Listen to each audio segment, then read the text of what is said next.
Olá, meus amigos! Tudo bem com vocês? Espero que sim!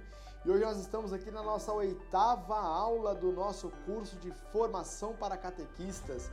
E hoje eu venho trazer, na continuidade da 7ª aula, eu venho trazer aqui alguns outros temas ou reflexões para que a gente possa pensar nesses temas no dia de hoje, tá bom? E esses temas são importantes para todos nós, porque vai dialogar com a realidade que nós temos aqui, tá? Uma realidade tecnológica, dinâmica, e que isso cada vez mais vai fazer parte do nosso dia a dia enquanto igreja, não é? Tá bom?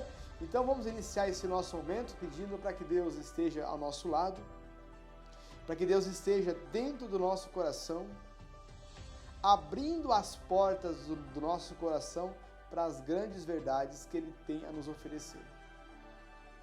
Que Nossa Senhora que carregou Jesus no seu ventre, entendeu as dores da humanidade, percebeu em seu Filho um contraditório na realidade, que ela também nos ajude nos momentos de contradição a sermos firmes, testemunhas fiéis ao Evangelho de Jesus. Amém. Eu sou o professor Max e estou com vocês no Escola Católica da Fé. Então, vem comigo. Lucas, capítulo 1, versículo 26. Lucas, capítulo 1, versículo 26. No 6º mês, Deus enviou o anjo Gabriel a uma cidade da Galileia, chamada Nazaré, a uma virgem prometida a um homem chamado José, da família de Davi. A virgem se chamava Maria. O anjo entrou onde ela estava e disse: Alegra-te, favorecida, o Senhor está contigo. Ao ouvir isso, ela se perturbou e refletia que tipo de saudação era essa. E o anjo disse: Não temas, Maria, pois gozas o favor de Deus. Vê, conceberás e darás à luz a um filho, a quem chamará Jesus. Ele será grande, levará o título de Filho do Altíssimo. O Senhor Deus lhe dará o trono de Davi, seu pai, para que reine sobre a casa de Jacó para sempre, e seu reinado não terá fim. Essa saudação, ela é importantíssima, porque Deus anuncia as suas maravilhas. E Ele anuncia as suas maravilhas a todos nós, independente das escolhas que nós fazemos. Ele anuncia as suas maravilhas para o nosso bem, para o nosso crescimento, para a nossa evolução enquanto ser humano. Ele jamais deixa de anunciar as palavras que são necessárias para a nossa vida. Então ele sabia que Maria iria se perturbar. Ele sabia que Maria ficaria confusa, mas mesmo assim ele envia o anjo e o anjo cumpre o seu papel de anunciar. Meu querido catequista, minha catequista, você está incumbido de uma grande missão, de anunciar Jesus, de anunciar o grande projeto de Deus. E nós não podemos retroceder diante das dificuldades que nós temos. Por isso, hoje nós vamos tratar de alguns temas importantes para a nossa vida, alguns temas necessários a esse nosso momento, que nós estamos trabalhando a catequese. Então, alguns desafios que com certeza mais cedo ou mais tarde se depararão conosco e nós vamos ter que dar uma resposta para isso, tá? Eu vou colocar algumas questões aqui e diante delas nós vamos conversando, tá bom? A primeira que eu apresento aqui é: como inserimos e utilizamos os novos meios de comunicação na catequese? Sabemos que hoje o celular, né, o WhatsApp, os vídeos, as mensagens, os inúmeros grupos que nós temos, que nós participamos, às vezes tomam o nosso tempo e desviam o nosso foco, tá? E aí você tem uma geração de pessoas que não consegue sair de casa sem o seu celular, que não consegue mais participar de uma formação se não for pelo YouTube, se não for por uma plataforma de encontro virtual. Então, não conseguimos mais fugir dessa possibilidade. Tá? Então, o que eu posso te dizer diante dessa questão? Tá bom? Utilize e não demonize os meios de comunicação. A tecnologia disponível para todos nós hoje. Faça da tecnologia o aliado para que você tenha um encontro de catequese muito bacana. Onde você cria um link e aquela pessoa vai ter que assistir um vídeo, fazer um comentário na plataforma. Para que você utilize aí os diversos recursos para que a pessoa busque a palavra de Deus, registre o que ela procurou, né? Que ela possa falar sobre Deus e colocar o seu testemunho também. Então, a tecnologia não pode ser vista nesse momento como algo ruim, mas ela está ao nosso favor. Quando Saulo conversava com Gamaliel e articulava a prisão dos homens do caminho, né, que eram conhecidos antes de sermos cristãos, os seguidores do carpinteiro de Nazaré. E aí Gamaliel, de uma forma muito simples, fala para ele, mas se eles não estão contra nós, está a nosso favor. Se o que eles falam é um projeto dos homens, deixa que vai acabar. Mas se o que eles falam é um projeto que fala sobre Deus, inspirado por Deus, a gente não tem o que fazer.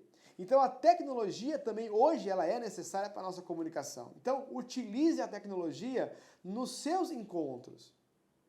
Utilize o celular que aquele jovem não consegue largar, para que ele possa abrir um QR Code e dentro ter uma leitura bíblica que ele vai ter que responder. Utilize a tecnologia ao seu favor. Tá?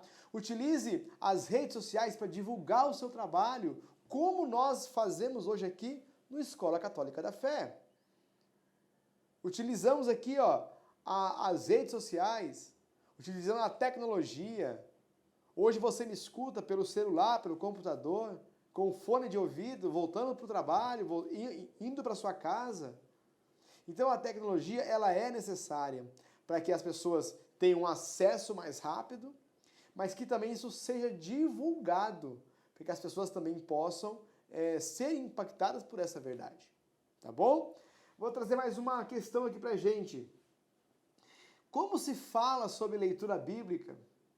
Né? Será que nós experimentamos a leitura orante? Como fazer a animação bíblica da vida e da pastoral?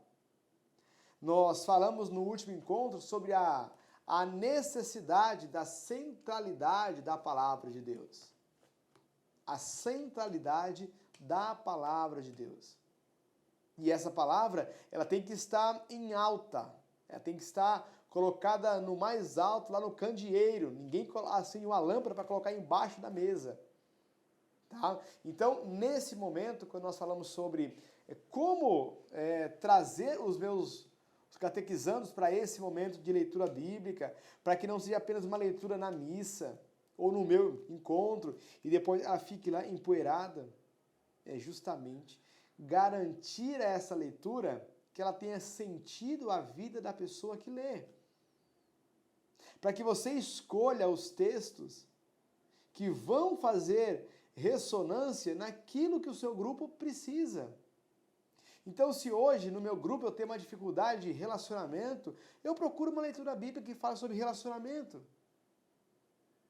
Se a minha dificuldade aqui hoje é sobre a empatia, a solidariedade, sobre família, eu tenho que buscar leituras que vão a este encontro, que tenham este tema como foco.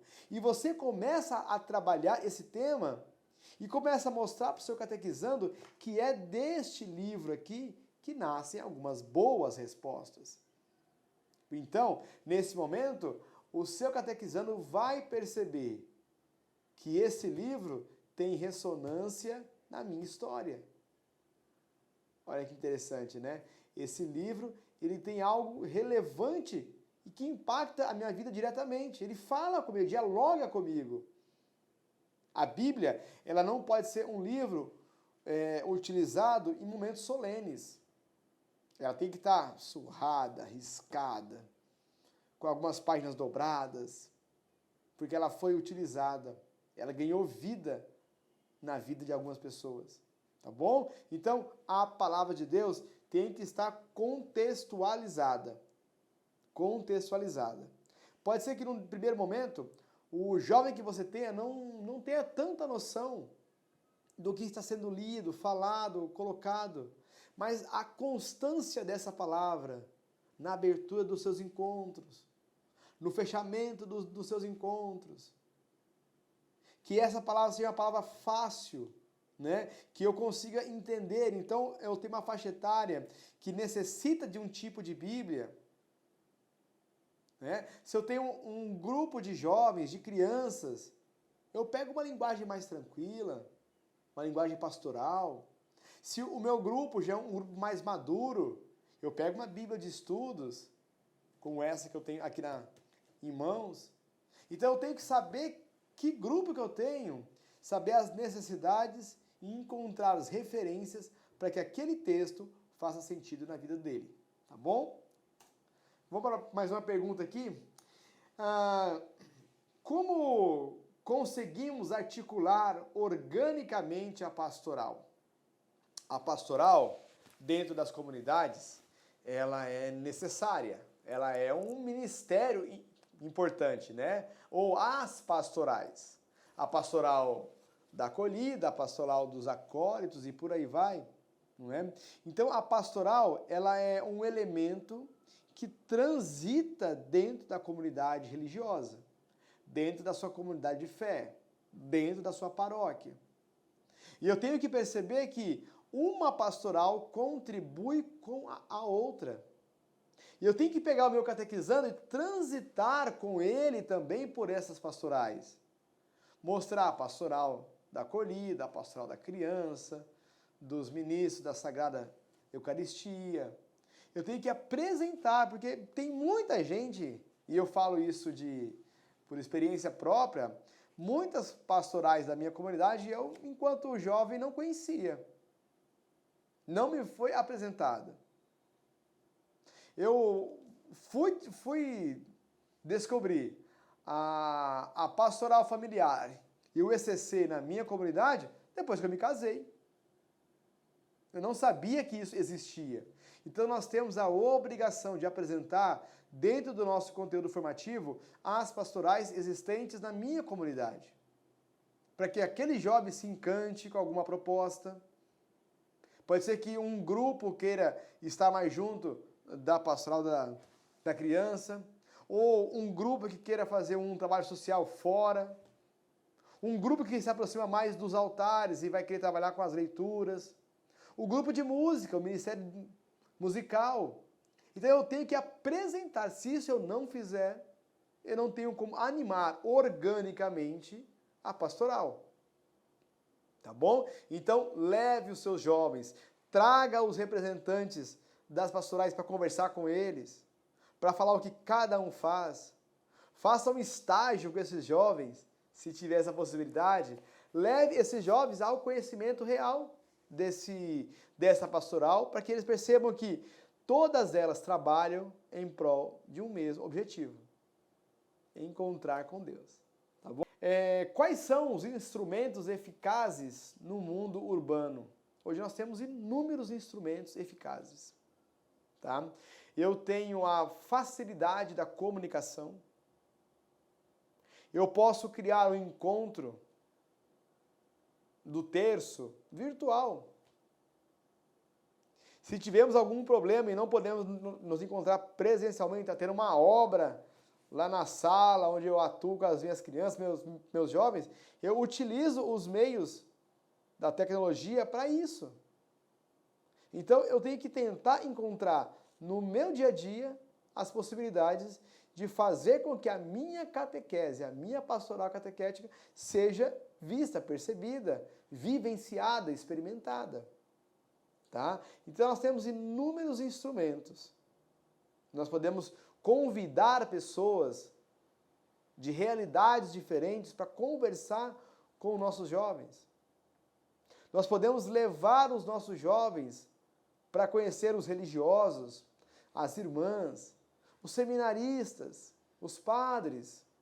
Nós temos inúmeros meios do nosso cotidiano que vai nos ajudar a apresentar Deus para essas pessoas.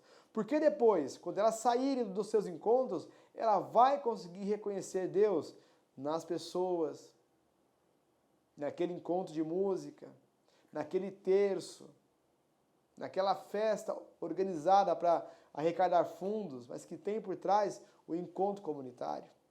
Tá bom? Nós temos que imaginar também, e isso não é sinônimo de ter medo, né? Nós temos que perceber que existem inúmeras manifestações religiosas. E dialogar com essa manifestação religiosa diversa não pode ser para a gente hoje um medo. As religiões hoje ganharam autonomia e elas estão presentes no nosso dia a dia.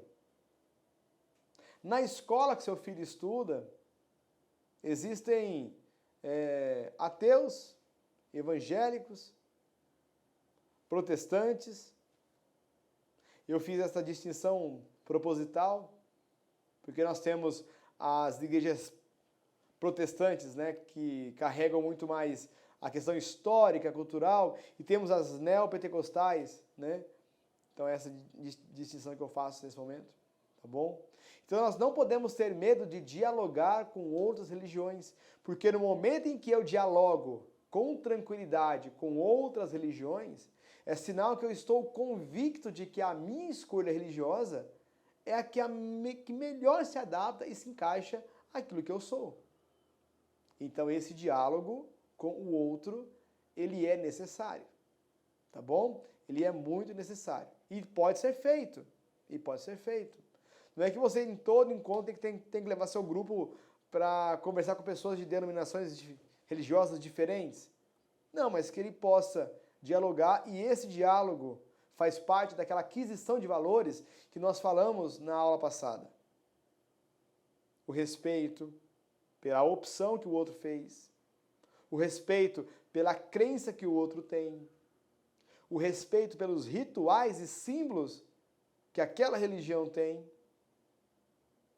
Tá bom? Então, acho que podemos começar a perceber que dentro desse escopo da catequese, nós temos a possibilidade, sim, gente, de fazer um trabalho belíssimo, de transformação de vida, de mudança de comportamento.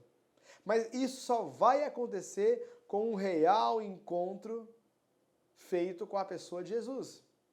E esse encontro vai impactar tão fortemente a vida desse jovem que ele não conseguirá retroceder, agir de outra maneira. E isso é perfeito, é belíssimo. Isso é muito bom. Tá bom? Então, gente, trabalhar catequese é muito gratificante. Dá trabalho, mas é muito gratificante. Então, hoje, o que eu vou fazer? Eu vou encerrar esse encontro nosso hoje, tá bom? Esse 8º encontro nosso, encontro denso. Se tiver questões que você, puxa vida, não conseguiu digerir, não entendeu direito, vá anotando. Logo, logo nós teremos aí o encontro ao vivo, e aí a gente pode dialogar, trocar algumas figurinhas e você trazer suas dúvidas também para esse momento nosso, tá bom? Aqui é o professor Max, catequista, professor, pai, cristão, mas um amigo seu na mesma caminhada, um amigo de jornada. Estamos juntos nisso. Obrigado por tudo, forte abraço e até o próximo encontro. Fique com Deus.